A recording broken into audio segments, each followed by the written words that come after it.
नमस्कार, बहुत बहुत स्वागत है आप सभी का भारत 24 पर और मैं हूं आपके साथ पूर्णिमा मिश्रा। वक्त हो चला है आपके पसंदीदा बुलेटिन वंदे भारत का, जिसमें हम आपको दिखाएंगे देश और दुनिया की हर एक बड़ी हलचल। हम पूरे 1 घंटे में आपको हर वो खबर दिखाएंगे जिसका सीधा सरोकार आपसे है।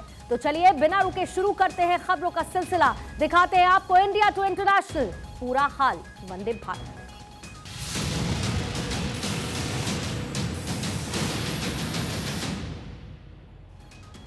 और वंदे भारत की आइए शुरुआत करते हैं उत्तर प्रदेश से आई आज की सबसे बड़ी खबर के साथ। गोरखपुर का गोरखनाथ मंदिर, जिस पर हमला करने वाले आरोपी मुर्तजा को फांसी की सजा दी जाएगी। मुर्तजा ने बीते साल 4 अप्रैल को मंदिर में पुलिस कर्मियों पर हमला कर दिया था, जिसके बाद धार्मिक नारे भी लगाए गए थे। लेकिन अब बारी इंसाफ की है। यह रिपोर्ट आप देखिए, पूरा मामला समझिए। गोरखपुर के प्रसिद्ध मंदिर गोरखनाथ में हमला करने वाले आरोपी मुर्तजा को फांसी दिए जाने का ऐलान हुआ है।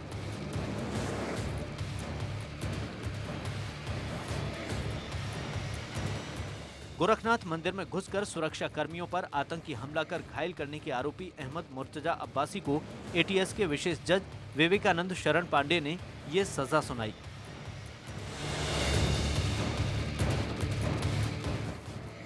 चार अप्रैल को गोरखनाथ चौकी के मुख्य आरक्षी विनय कुमार मिश्र ने रिपोर्ट दर्ज कराई।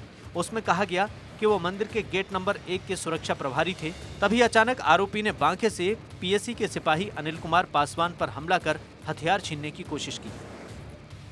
मुर्तजा ने मंदिर में घुसकर सुरक्षा कर्मियों पर आतंकी हमला कर घायल कर दिया था।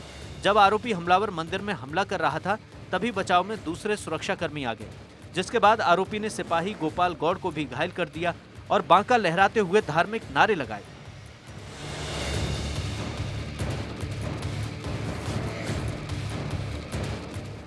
इसके बाद आनन फानन में उसे पकड़ लिया गया। उसके पास से बांका, लैपटॉप और उर्दू में लिखी सामग्री बरामद की गई। खुफिया एजेंसीज ने 31 मार्च को ही यूपी पुलिस को 16 संदिग्धों की प्रोफाइल भेजी थी। इनकी विदेशों से संदिग्ध बातचीत भी हो रही थी, या फिर ये कहिए कि ट्रांजैक्शंस हुए थे, और उसमें एक नाम मुर्तजा का भी था। गोरखपुर में रहने वाले मुर्तजा के पिता मुनीर अहमद अब्बासी का दावा यह है कि 2 अप्रैल 2022 को उनके घर पर 2 लोग पहुंचे। वो सादी वर्दी में थे।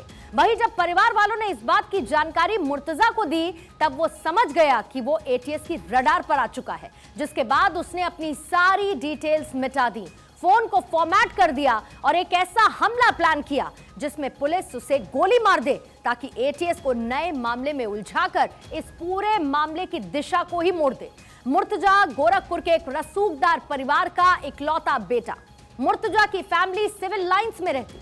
मुर्तजा ने भी किसी मामूली संस्थान से नहीं, बल्कि आईआईटी मुंबई से इंजीनियरिंग की थी। और आइए अब इस पूरे हमले की आपको टाइमलाइन भी बता देते हैं कि कैसे इस पूरे मामले को आगे बढ़ाया गया, जिसमें अब फैसला ये आया कि आतंकी मुर्तजा को फांसी की सजा का ऐलान हुआ। 31 मार्च साल 2022 16 संदिग्धों की लिस्ट जारी हुई, जिसमें मुर्तजा अब्बासी का नाम भी शामिल था। इसके साथ ही 2 अप्रैल 2022 एटीएस टीम मुर्तजा के घर पर पहुंची, जिसका एक छोटा सा ब्रीफ इससे ठीक पहले मैंने आपको दिया। अगली तारीख 2 अप्रैल को ही जब मुर्तजा घर छोड़कर नेपाल भाग गया ताकि खुद को बचा सके, 3 अप्रैल को मुर्तजा ने गोरखनाथ मंदिर में हमला किया। उसकी तस्वीरें भी सामने आई थी। और 4 अप्रैल 2022 को पुलिस ने कस्टडी रिमांड पर ले लिया था। अब सजा का ऐलान हो चुका है, लेकिन उससे पहले 11 अप्रैल 2022 एटीएस ने रिमांड बढ़ाने की भी अपील की और इस तरीके से इस पूरे मामले में कार्रवाई आगे बढ़ती गई। 16 अप्रैल 2022 को एटीएस ने मुर्तजा को यूएपीए के तहत आतंकी घोषित कर जेल भेज दिया था और इसी तरीके से इसमें आज सजा का भी ऐलान हो गया। आइए अगले विवाद की बात करेंगे और वो विवाद है रामचरितमानस को लेके, जिसका अपमान करना मानो रिवाज सा बन चुका है। पहले जहां पर बिहार में रामचरितमानस का अपमान किया गया, तो अब उत्तर प्रदेश में भी रामचरितमानस पर महाभारत जारी है। सियासत का संग्राम छिड़ा हुआ है और इस विवाद का केंद्र बने हुए हैं समाजवादी पार्टी के नेता स्वामी प्रसाद मौर्य। रामचरितमानस पर दिए गए मौर्य के बयान के बाद साधु संतों में नाराजगी है। वहीं एफआईआर दर्ज करने के बाद कार्रवाई की बात कही जा रही है। कभी नहीं सोचा होगा। जिस ग्रंथ की चौपाइयां आदमी के आदर्श हो जाने का मार्ग प्रशस्त करती हैं, उन्हीं चौपाइयों का भ्रम फैलाकर देश का विस्तार किया जाएगा। यूपी की राजधानी लखनऊ में रामचरितमानस की प्रतियां जलाने के मामले में समाजवादी पार्टी के राष्ट्रीय महासचिव स्वामी प्रसाद मौर्य और ओबीसी महासभा के 10 लोगों के खिलाफ एफआईआर दर्ज कर ली गई। साथ ही कुछ अज्ञात लोगों पर भी केस दर्ज किया गया। बीजेपी अल्पसंख्यक मोर्चा जिला कार्य समिति के सदस्य सतनाम सिंह उर्फ लवी ने इस संबंध में पीजीआई थाने में तहरीर दी थी। उधर दूसरी ओर एसपी की नई कार्यकारिणी में स्वामी प्रसाद मौर्य को महासचिव बनाए जाने की घोषणा की प्रतिक्रिया रामनगरी अयोध्या में देखने को मिली। हनुमानगढ़ी से जुड़े महंत राजू दास ने इस फैसले पर कड़ी आपत्ति जताई। स्वामी प्रसाद का सिर काटने वाले को 21 लाख रुपए का इनाम देने का ऐलान भी किया। स्वामी प्रसाद मौर्य का जो भी सर तन से जुदा करेगा उसको राजू दास 21 लाख का इनाम देंगे। इसके साथ साथ सरकार से हम मांग करते हैं कि उत्तर प्रदेश में जिसने रामचरितमानस की प्रति जलाई है उसके खिलाफ सख्त से सख्त कार्रवाई करे। रामचरितमानस पर सियासी रंग खूब चढ़ गया है। बसपा सुप्रीमो मायावती ने भी एंट्री ले ली है। मायावती ने ट्वीट कर समाजवादी पार्टी पर करारा प्रहार किया। उन्होंने सपा का एक बार फिर वही राजनीतिक रंग रूप देखने को मिला, ये बेहद दुर्भाग्यपूर्ण है कहा। रामचरितमानस के खिलाफ कोई नहीं, हमसे बोलो रामचरितमानस के खिलाफ नहीं है, लेकिन मेरे पत्रकार साथी, मैंने अपना स्टेटमेंट दिया, कहा है कि मुख्यमंत्री अगर योगी न होते, धार्मिक स्थान से वहां आए होते तो शायद वो सवाल मैं न पूछता उनसे। बागेश्वर धाम के धीरेन्द्र शास्त्री भी इस कृत्य से भड़के हुए हैं। उन्होंने हिंदू एकता का दम भरा हिंदुओं के खिलाफ साजिश बताया। श्री रामचरितमानस जो हमारे भारत का एक अनूठा ग्रंथ है, उसके प्रति अगर इस प्रकार का कोई कृत्य किया जाता, ये घोर निंदनीय है और हमें इसके पीछे षड्यंत्र नजर आ रहे हैं। दरअसल एसपी के राष्ट्रीय महासचिव और एमएलसी स्वामी प्रसाद मौर्य ने रामचरितमानस की चौपाइयों को लेकर सवाल किए थे। उन्हीं के बयान के बाद लखनऊ में धार्मिक ग्रंथ की प्रतियां जलाकर विरोध प्रदर्शन किया गया। मौर्य ने कहा था कि कई करोड़ लोग रामचरितमानस को नहीं पढ़ते, ये तुलसीदास ने अपनी खुशी के लिए लिखा है। वहीं मौर्य ने मानस के अंशों को बाहर करने की भी बात कही थी, जिसके बाद हंगामा जारी है। तो अपने सियासी हित को साधने के लिए और वोट बैंक के लिए नेता कुछ भी कर सकते हैं, ये हम सब समझ चुके हैं। इसी में एक और नाम है एक और नेता का, टीआर बालू।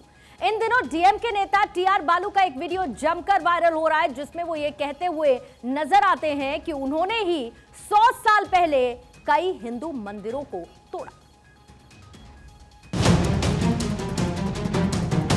डीएमके नेता टीआर बालू का एक वीडियो इन दिनों सोशल मीडिया पर जमकर वायरल हो रहा है, जिसमें वो ये कहते सुनाई दे रहे हैं कि उन्होंने 100 साल पुराने 3 मंदिरों को तोड़ा है।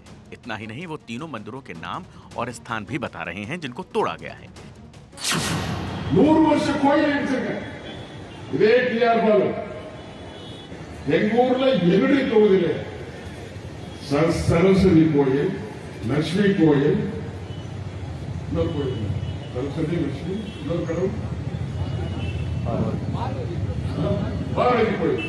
இந்த 3 கோயிலும் என் தொகுதியில ஜிஎஸ்டி ரோட்ல பாத்தீங்கன்னா 3 கை கட்டிருப்பாங்க, அந்த இடத்துல இருந்து இந்த 3 கோயிலும் நான் தான் இடிச்சேன். எனக்கு ஓட்டு வராதுன்னு தெரியும், ஆனா ஓட்டு எப்படி வர வைக்கிறது அதான் தெரியும். ஓட்டு வராது வராது வராது தயவுசெய்து இடிக்காதீங்கன்னு தோழர்களா. केंद्रीय मंत्री राजीव चंद्रशेखर ने वीडियो ट्वीट किया। इस बयान को लेकर बीजेपी ने कांग्रेस को आड़े हाथों लिया।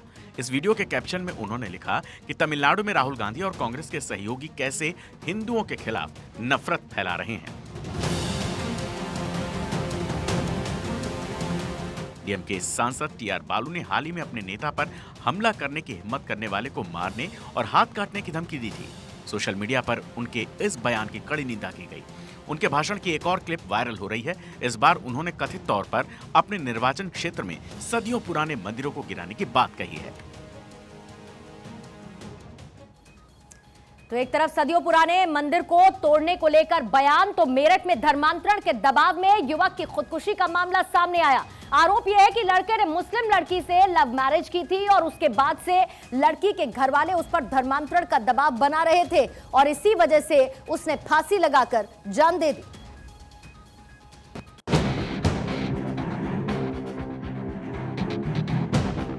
यूपी के मेरठ में धर्मांतरण के दबाव में फांसी लगाने का मामला सामने आया है। मामला नौचंदी इलाके के चित्रकूट कॉलोनी का है, जहां रहने वाले 23 साल के दुष्यंत चौधरी का शव उनके कमरे में पंखे से लटकता मिला। परिवार वालों ने आरोप लगाया कि युवक ने 3 साल पहले एक मुस्लिम लड़की से लव मैरिज की थी। उसके बाद से ही लड़की के घर वाले धर्म बदलने का दबाव डाल रहे थे, जिसके चलते उसने खुदकुशी कर ली। करीब 3 साल पहले लड़की ने परिवार वालों को बताए बिना चोरी छिपे शादी की थी। उनका 1.5 साल का बेटा भी है। आरोपों के मुताबिक युवक अपनी पत्नी को घर लाना चाह रहा था, लेकिन लड़की के घर वाले बिना धर्म बदले लड़की को भेजने को तैयार नहीं थे।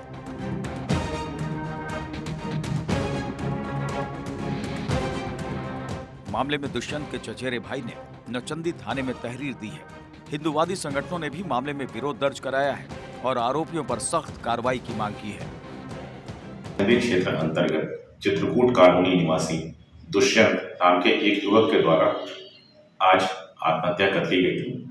इस संबंध में सूचना थाना नौचंदी पर प्राप्त हुई थी, जिस पर स्थानीय पुलिस द्वारा मौके पर जाकर जांच की गई थी। मृतक के परिवारी जन द्वारा किसी प्रकार की कार्रवाई करने से इनकार किया गया था, परंतु पुलिस के समझाने पर शव का पंचायतनामा भरा गया है और पोस्टमार्टम की कार्रवाई कराई जा रही है। किसी व्यक्ति पर आरोप लगाते हुए अभी तक कोई तहरीर प्राप्त नहीं हुई। पुलिस ने जानकारी देते हुए बताया कि समझाने के बाद पोस्टमार्टम के लिए मान गए तो पोस्टमार्टम कराया गया। दुष्यंत के पिता का पहले ही निधन हो चुका है। वो घर में अपनी मां के साथ ही रहता था और डीजे का काम करके भरण पोषण करता था। उसने खुदकुशी से पहले अपनी पत्नी से फोन पर करीब 40 मिनट बात की थी। फोन को पुलिस ने जब्त कर लिया है। और अब बात राहुल गांधी की भारत जोड़ो यात्रा की। कुल 3,570 किलोमीटर की दूरी, 145 दिन का सफर पूरा करने के बाद कांग्रेस की भारत जोड़ो यात्रा का समापन कश्मीर में हुआ। भारी बर्फबारी के बीच कांग्रेस का शक्ति प्रदर्शन देखने को मिला। क्लोजिंग सेरेमनी में राहुल बीजेपी पर जमकर बरसे। कन्याकुमारी से शुरू हुई कांग्रेस की भारत जोड़ो यात्रा कश्मीर में खत्म हुई। 145 दिन में राहुल गांधी ने 3,570 किलोमीटर का सफर तय किया। श्रीनगर में भारी बर्फबारी के बीच राहुल ने तिरंगा फहराया। 7 सितंबर 2022 से यात्रा शुरू हुई थी और आज श्रीनगर के शेर-ए-कश्मीर क्रिकेट स्टेडियम में औपचारिक तौर पर समापन हुआ। राहुल ने क्लोजिंग सेरेमनी के दौरान 35 मिनट लंबी स्पीच दी। 2 बार मोदी, अमित शाह और आरएसएस का जिक्र किया और बीजेपी पर हमला बोला। मैं हिंसा को समझता हूँ। मैंने हिंसा सही है देखी है।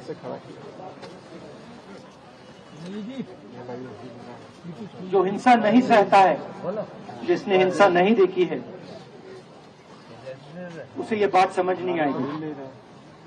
जैसे मोदी जी हैं, अमित शाह जी हैं, आरएसएस के लोग हैं, उन्होंने हिंसा नहीं देखी।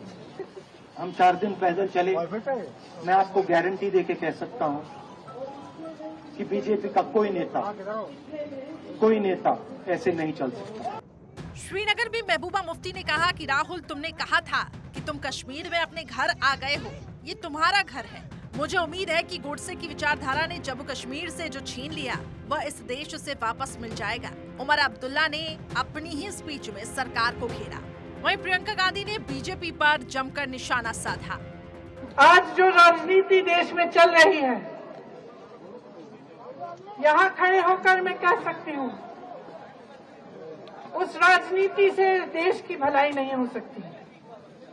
जो राजनीति बांटती है, तोड़ती है, वो देश का नुकसान करती है। श्रीनगर में सुबह से भारी बर्फबारी हुई। इसके बाद भी कार्यकर्ताओं का उत्साह कम नहीं हुआ। सुबह से कार्यालयों के बाहर कार्यकर्ताओं की भारी भीड़ देखी गई। राहुल गांधी की पदयात्रा भले ही खत्म हो गई हो, लेकिन इस पर सियासी रंग खूब चढ़ा है। पदयात्री पर बीजेपी हमलावर इस पदयात्रा पर नजर आई है तो कांग्रेस की इस यात्रा को फेल बता रही है। सवाल दागे गए, आपको सुनवाते हैं सुधांशु त्रिवेदी और साथ ही अनुराग ठाकुर ने इसे लेकर क्या कहा। मगर इतने नफरती जहर बुझे सामानों को लेकर ये कौन सी मोहब्बत की दुकान वो श्रीमान सजा रहे थे, ये कोई भी समझ सकता है। एक तरफ उन्होंने कहा, दूसरी तरफ क्या बोला, मुझे नफरत कहीं दिखी नहीं। मतलब इससे बड़ा विरोधाभासी वक्तव्य आपको नहीं दे सकता कि मेरी यात्रा नफरत के खिलाफ थी, तथा कथित नफरत के खिलाफ, और मुझे तो नफरत कहीं दिखी नहीं। इसी यात्रा में उन्होंने कहा वो राहुल गांधी तो है ही नहीं, वो तो समाप्त हो गया है। उन्होंने कहा सर्दी आपको इसलिए लगती है कि सर्दी से आप डरते हैं। मुझे लगता है ये कंफ्यूज नेशन की जो बात उन्होंने कही, तो सबसे ज्यादा कंफ्यूजन उस पूरी यात्रा के दौरान उनके स्वयं के आचरण में देखा। आपने राहुल गांधी जी को और प्रियंका गांधी जी को बर्फ के गोलों के साथ तो खेलते देखा, पिकनिक मनाते भी देखा, हंसी खुशी के माहौल में भी देखा, लेकिन शायद वो धन्यवाद करना भूल गए माननीय प्रधानमंत्री नरेंद्र मोदी जी का, जिन्होंने सत्ता में आने के बाद अनुच्छेद 370 और 35 को सदा सदा के लिए खत्म किया। और ये बीज किसी ने बोया था तो कांग्रेस पार्टी ने। बजट उम्मीदों से भरा हुआ आए, इसकी आस हर कोई लगाए बैठा है। आने वाला बजट कैसा होगा, इसका आधिकारिक खुलासा तो 1 फरवरी को हो जाएगा, लेकिन उससे पहले आज संसद के बजट सत्र को लेकर सर्वदलीय बैठक हुई। बजट सत्र को चलाने को लेकर चर्चा की गई। इस बैठक में विपक्ष के कई नेता भी पहुंचे, लेकिन कांग्रेस नदारद नजर आई।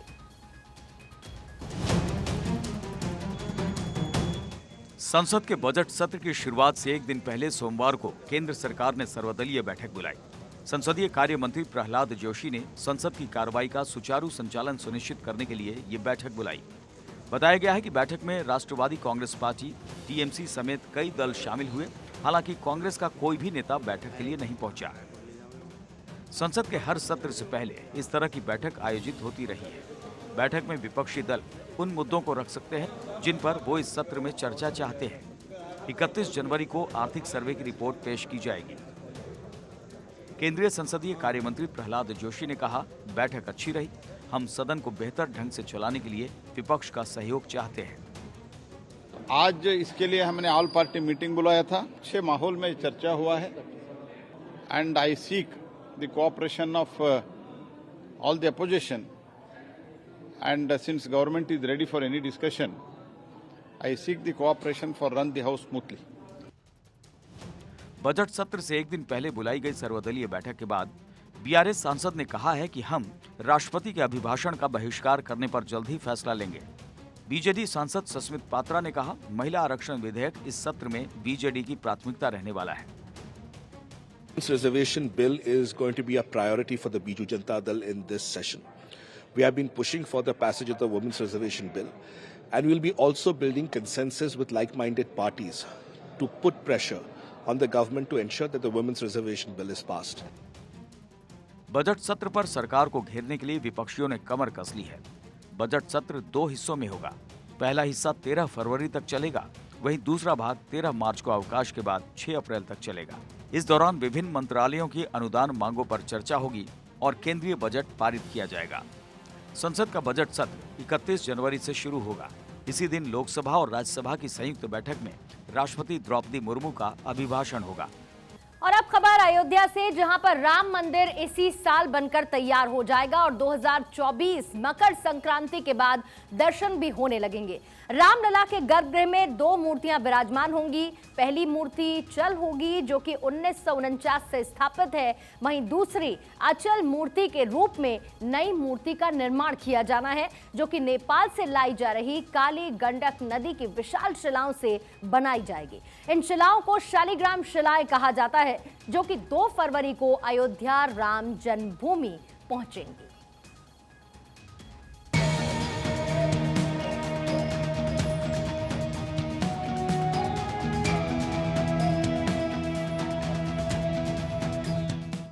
अयोध्या में राम मंदिर का निर्माण बहुत ही तेजी से हो रहा है। हर बीते दिन के साथ राम भक्तों का इंतजार खत्म होता जा रहा है।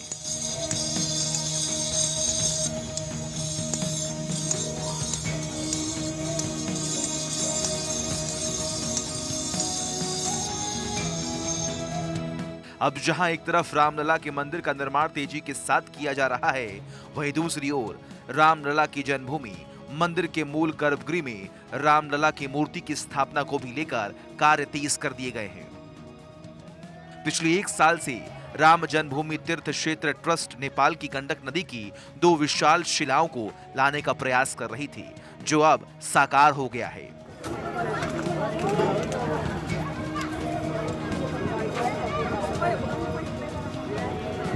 विश्व हिंदू परिषद के पदाधिकारी राजेंद्र सिंह पंकज के नेतृत्व में 2 विशाल शिलाएं, जिन्हें शालिग्राम शिलाएं भी कहा जाता है, 2 फरवरी को अयोध्या पहुंच रही हैं। एक शिला का वजन 26 टन तो दूसरे का वजन 14 टन है, जो 6 करोड़ साल पुरानी बताई जा रही है।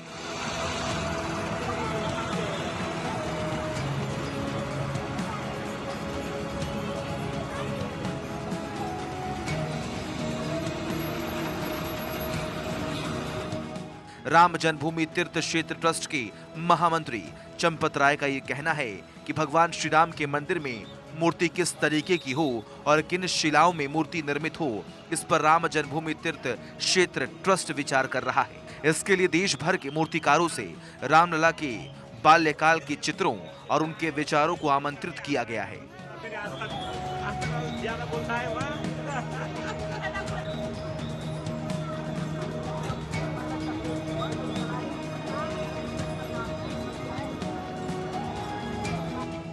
पोखरा से भी 85 किलोमीटर ऊंचाई से नदी के तट से ये लाया गया है।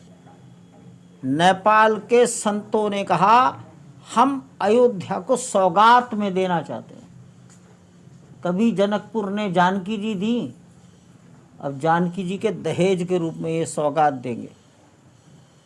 जनकपुर के जानकी मंदिर के महंत राम तपेश्वर दास जी महाराज ने नेपाल सरकार को निवेदन किया, नेपाल सरकार ने स्वीकार कर ली।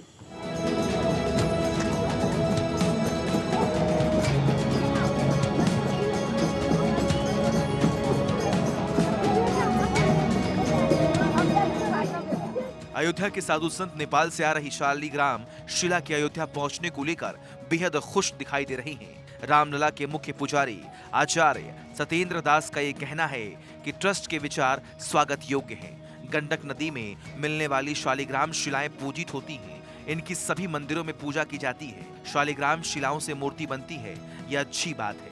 वहीं अखिल भारतीय अखाड़ा परिषद के राष्ट्रीय प्रवक्ता हनुमानगढ़ी के महंत गौरीशंकर दास ने भी राम जन्मभूमि तीर्थ क्षेत्र ट्रस्ट के इस फैसले का स्वागत किया। उनका कहना है कि रामलला के मंदिर में शालिग्राम की मूर्ति स्थापित होने से अयोध्या के संतों के साथ साथ देश भर में राम भक्तों में खुशी है।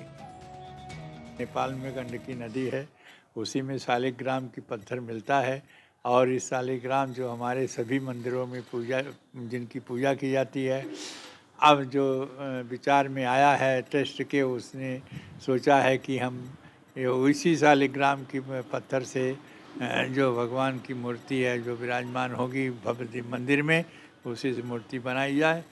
ऐसी बात आई है तो बहुत अच्छी बात है। स्वयं शालिग्राम भगवान चल करके अयोध्या पधार रहे हैं।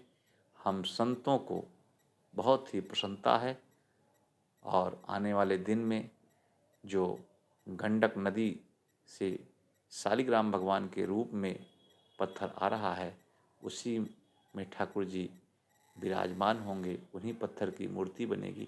इससे अच्छी बात और क्या हो सकती है। राम जन्मभूमि तीर्थ क्षेत्र ट्रस्ट ने पहले ही घोषणा कर रखी है कि अगस्त 2023 तक का मंदिर का भूतल बनकर तैयार हो जाएगा। ऐसे में कार्यशाला के अंदर पत्थरों को तराशने के लिए बड़ी संख्या में कारीगरों को लगाया गया है, जो बंसी पहाड़पुर के आए हुए पत्थरों, जिन्हें पिंक सैंडस्टोन के रूप में जाना जाता है, उनको तराशने का कार्य हो रहा है। ये पत्थर 1000 वर्ष तक सुरक्षित रहने वाले हैं और ट्रस्ट ने भी एक दावा किया है कि रामलला का मंदिर 1000 साल तक विपरीत जलवायु में भी सुरक्षित रहेगा। यहाँ पर जो कारीगर लगे हैं वो भगवान श्री राम के मंदिर निर्माण में लगने वाले ये जो पत्थर हैं उसको तराशने का कार्य कर रहे हैं। ऐसे तमाम कारीगर यहाँ पे लगे हुए हैं जो यहाँ पर पत्थरों को तराशने का कार्य कर रहे हैं। आप कहाँ के रहने वाले हैं और किस तरीके से पत्थरों को तराशने का कार्य कर रहे हैं? बनारस का रहने वाला हूँ। ये बहुत मेहनत है इसमें, इसको हाथ से ही छेनी हथौड़ी से ही बनाया जाता है। इसकी डिजाइन कैसे तय की गई है? ये इसका नक्शा आता है, इसका एक ड्राइंग बन के आता है, उसी के सहारे से बना रख के कागज में ड्राइंग बना रहता है, उसी के हिसाब से खोदा जाता है इसको छेनी हथौड़ी से। कितने दिनों से कर रहे हैं आप? यहाँ तो हम आए हैं करीब है, अरे मान लो 2001 ही 2 से हम आए हैं। 20 वर्षों से यहाँ पे लगे हुए हैं और 20 वर्षों से यहाँ पर पत्थरों को तराशने का कार्य हो रहा है, क्योंकि एक तरफ भगवान श्री राम के मंदिर का निर्माण हो रहा है, वहीं बहुत तेजी के साथ जो पत्थर जो तराशे जा रहे हैं उनको तराशने का कार्य किया जा रहा है, जिससे इसी वर्ष 2023 के अगस्त तक भगवान श्री राम के मंदिर का जो भूतल है वो तैयार किया जा सके। वहीं देश भर में राम भक्त श्रद्धालु अयोध्या पहुंचकर राम मंदिर निर्माण कार्य को अपनी आंखों से देख रहे हैं। श्रद्धालुओं ने भी तेजी से मंदिर निर्माण को लेकर खुशी जाहिर की है।